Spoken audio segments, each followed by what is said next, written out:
On a tous connu ça, n'est-ce pas? Une tâche immense qui nous attend et zéro, mais alors zéro envie de s'y mettre. On attend, on espère une sorte d'étincelle, une vague de motivation qui, bien sûr, ne vient jamais.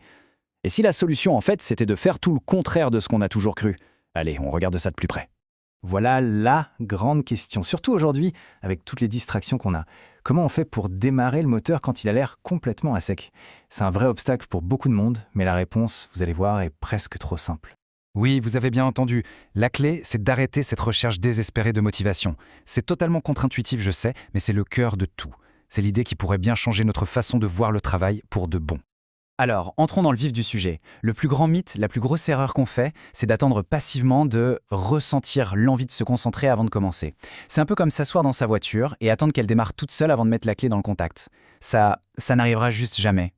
Donc, quel est le bon modèle? Eh bien, le voici. La concentration, ce n'est pas un sentiment qu'on attend passivement. Non, c'est un cycle qu'on doit démarrer activement.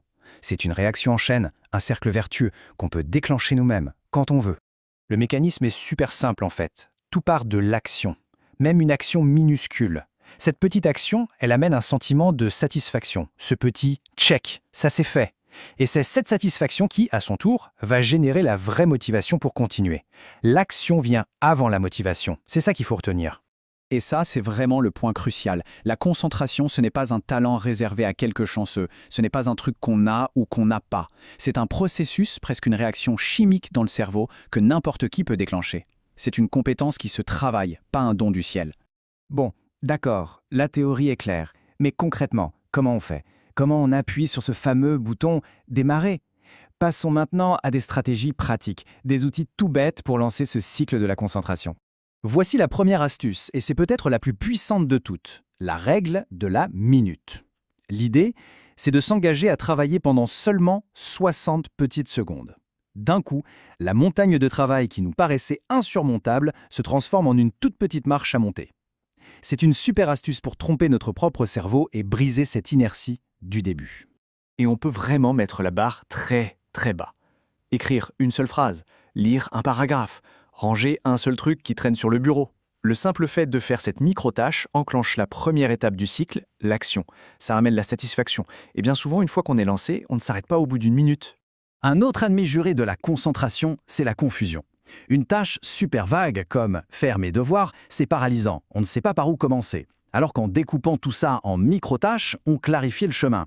Et à chaque fois qu'on raye un élément de la liste, notre cerveau nous récompense avec une petite dose de dopamine. Et ça motive et ça accélère le cycle. C'est une suite de mini-victoires. Démarrer le moteur, c'est bien, mais le garder allumé, c'est encore mieux.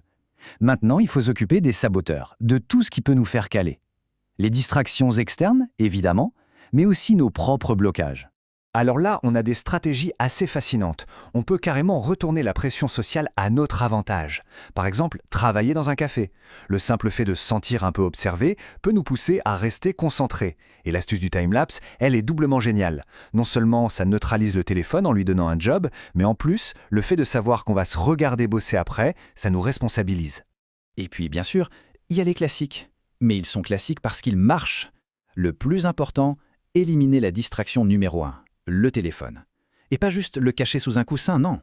Le mettre physiquement dans une autre pièce. Si le cerveau sature, une petite marche, ça fait des miracles. Et parfois, un simple changement de décor, comme tourner son bureau face à un autre mur, ça suffit à tout relancer. Allez, on passe à l'objectif ultime. Parce que le but, ce n'est pas de devoir se battre tous les jours pour trouver la concentration. Non, le but, c'est de rendre ce cycle tellement routinier qu'il en devient automatique, un réflexe.